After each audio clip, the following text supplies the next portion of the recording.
Fala aí, eu sou o Lucas do Responde Aí. Vamos bater um papo sobre inequações produto-quociente? Muito bem. Quando a gente estava falando sobre inequações polinomiais, a gente viu que a gente conseguia resolver as inequações parecido com uma receitinha de bolo, né? A gente primeiro isolava os termos da inequação todos de um lado só, depois a gente achava as raízes e por último a gente esboçava o gráfico para tentar ver quais eram as regiões que satisfaziam o que a gente queria, beleza? Só que existe um grande problema nisso. A gente viu que quando a gente trabalhava com inequações polinomiais, a gente conseguia resolver, por exemplo, equações do primeiro, do segundo grau. Só que fica uma pergunta, né? E se a gente tiver o produto ou o quociente de mais de uma equação?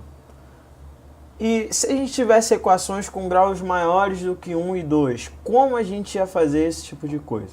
Para isso, a gente vai precisar das inequações produto-quociente. O nome delas, desse tipo de inequação, já é bem sugestivo, né? Então, a gente vai primeiro ver as inequações do tipo produto e depois a gente vai falar um pouquinho sobre as inequações quociente, beleza?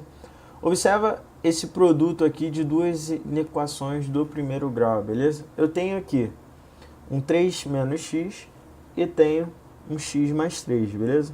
A primeira coisa que a gente vai fazer, já que a gente tem aqui um produto entre esses dois caras, é a gente encontrar as raízes desse primeiro e desse segundo cara aqui que estão aparecendo pra gente, beleza? Observe o seguinte, se a gente fizer a raiz do nosso primeiro termo, a gente vai ter 3 menos x sendo igual a zero, ou seja, necessariamente o x precisa ser igual a 3. Essa vai ser a nossa raiz. E para o segundo cara, o x mais 3 precisa ser igual a zero, ou seja, a nossa raiz vai ser menos 3. Se a gente fosse fazer um esboçozinho do nosso gráfico, para os dois casos, a gente teria isso daqui. Esse primeiro gráfico vai ser uma função do primeiro grau, e ela vai ser decrescente, beleza? Porque o valorzinho do a está sendo negativo, o a aqui é menos 1, e para o segundo caso, a nossa raiz está no menos 3, mas o nosso gráfico ele é crescente, porque o nosso a está sendo positivo, beleza? Agora pensa comigo no seguinte, como então a gente vai saber quando o produto dessas duas funções vai ser maior do que zero, maior ou igual a zero? Para a gente analisar isso, pensando unicamente no gráfico dessas duas funções, fica muito complicado. Você há de convir comigo. Para isso, a gente vai construir uma tabelinha parecida com essa que você está vendo aí na sua telinha, beleza? Acima da tabelinha, você vai colocar as raízes que você encontrar, beleza? Depois, você vai colocar cada termo desse daqui separado. E por último, você vai colocar o que você quer achar no final, que é o seu produto, beleza? Então, vamos analisar primeiro o nosso 3 menos x, beleza? Observa que a nossa raiz aqui, o nosso marco, vai ser o 3. Show de bola? Antes do 3, a nossa função ela está assumindo valores de y positivo, beleza? Então, antes do 3, ela está assumindo valores positivos. Depois do 3, valores negativos. Então, a gente vai anotar isso daqui no nosso gráfico, ó. Antes do 3, ela está assumindo valores positivos. Show de bola? Depois do 3, valores negativos. Show? Agora, o nosso segundo gráfico, né?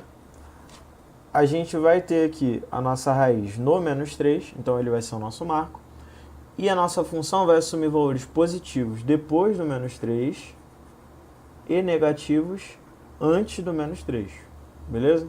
Ou seja, para esse segundo cara aqui, para o x mais 3, depois do menos 3 a gente vai ter valores positivos e antes a gente vai ter valores negativos. Até aí, belezinha? Tranquilo? Agora percebe o seguinte, preciso saber quais vão ser os sinais desse produto aqui. Lembra aquela regrinha de sinais que a gente tinha para o produto de dois números naturais, números inteiros, números reais em geral? A gente dizia que sinais iguais, necessariamente a nossa função vai ser positiva. Sinais diferentes, negativo. Lembra disso? Então, ó, positivo com negativo vai dar negativo.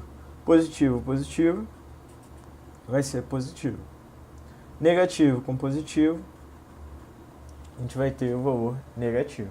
Agora, a gente já é capaz de analisar qual vai ser o intervalo que vai resolver essa nossa inequação aqui. A gente quer os valores para o produto que vão ser maiores ou iguais a zero. Elas vão ser iguais a zero nas raízes, né? No menos 3 e no 3, beleza? Então a gente vai incluir esses dois na nossa resposta. E ela está sendo maior do que zero, ou seja, positivo, entre o menos 3 e o 3. Antes ou depois deles, ela está sendo negativa. Então o intervalo que a gente quer para a nossa resposta é esse aqui, ó, entre o menos 3 e o 3. Ou seja, o nosso conjunto solução, ele vai ser, né, o nosso intervalo entre o menos 3 e o 3, incluindo os dois. Belezinha? Show de bola? Muito bem. Quando a gente estiver falando sobre as inequações desse tipo aqui, ó, do tipo quociente, vai ser muito, extremamente parecido com o que a gente viu com as inequações produto. Na verdade, é a mesma coisa. Imagina que eu tenha esse tipo de exercício aqui, ó. Percebe que agora, ao invés de multiplicar, eu vou estar dividindo. Na verdade, a gente vai ter a mesma solução. Mas qual cuidado você vai precisar tomar? Quando a gente tem algum quociente, o valor que está aqui no denominador, ele precisa ser necessariamente diferente de zero, beleza? Ou seja, para esse nosso caso aqui, ó, o x mais 3 precisa ser diferente de zero, ou seja, o x não pode ser igual a menos 3, ou seja, ele precisa ser diferente do menos 3. Então, na hora da gente dar a nossa resposta, a gente vai fazer o mesmo processo que a gente fez aquela hora, para a inequação produto, só que a gente não vai poder incluir o menos 3. Ou seja, na hora da gente dar a resposta, ó, a gente só vai mudar isso, né? Agora eu vou botar o parênteses, porque a gente não inclui o menos 3. E a nossa resposta vai estar entre o menos 3 e o 3. Só que agora eu só vou incluir o meu 3, não mais o menos 3, porque aqui no quociente a gente não pode ter o denominador sendo igual a zero. Show de bola? Muito bem. Aí você está pensando, ah, Lucas, esse exemplo aí foi tranquilinho, consegui entender tudo muito bem. Observa agora esse caso aqui, ó. 1 sobre 2, 1 sobre x menos 2, maior ou igual a 5 sobre x menos 1. Muito cuidado para você não fazer besteira. Naturalmente, provavelmente você pensou em fazer isso daqui, ó, olhando para aquilo ali. Ah, eu tenho esse cara aqui, o x menos 2 e o x menos 1, vou multiplicar cruzado aqui e vou ficar assim, né? X menos 1 vezes o 1, sendo maior ou igual ao 5 vezes o x menos 2. Show de bola, agora eu consigo resolver. Não faça isso em hipótese nenhuma. Para inequações, a gente não pode fazer isso. Não pode. Vou fazer de vermelho aqui para você não esquecer disso, beleza? Não faça isso em hipótese alguma, beleza? Isso só vai valer, multiplicar cruzado, esse tipo de coisa, só vai valer para equações, que são igualdades. Inequações são desigualdades. Não é válido essa multiplicação cruzada, beleza? O que você vai precisar fazer é passar todos eles para o mesmo lado e depois fazer o MMC. Daí você vai pensar, qual é o MMC entre o x menos 2 e o x menos 1? Vai ser a multiplicação entre eles, o produto entre eles. Então aqui você vai multiplicar por x menos 1 e aqui você vai multiplicar por x menos 2. Beleza? Multiplicando aí, fazendo o nosso MMC, como é que vai ficar? X menos 1 vezes 1 vai dar x menos 1. X menos 2 vezes o menos 5 vai ficar menos 5x mais 10, beleza? E aqui embaixo vai ficar o produto deles dois. Show de bola?